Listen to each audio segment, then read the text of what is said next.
তো কাল রাতে হঠাৎ বর এমার্জেন্সি পারপাস ডিউটি বেরিয়ে যায়, আর সকালে যখন আসে তখন বাজার থেকে একেবারে মাছ কিনে নিয়ে আসে।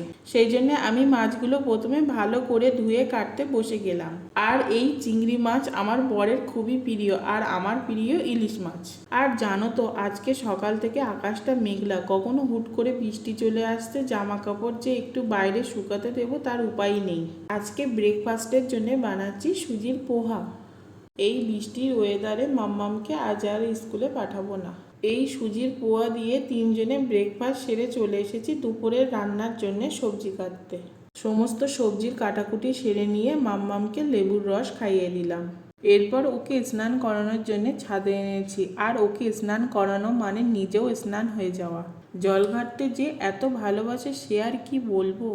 এরপর ওকে গা মুছে দিয়ে আমি স্নান করতে চলে গেলাম। স্নান সেরে এসে পুজো দিয়ে নিয়ে দুপুরের খাবার বেড়ে ফেললাম। আজকের মেনু ভাত, ইলিশ মাছের তেল ভাজা, ঢেঁড়স আলু চিংড়ি মাছের তরকারি আর ইলিশ মাছের কচু আলু বেগুন দিয়ে ঝোল।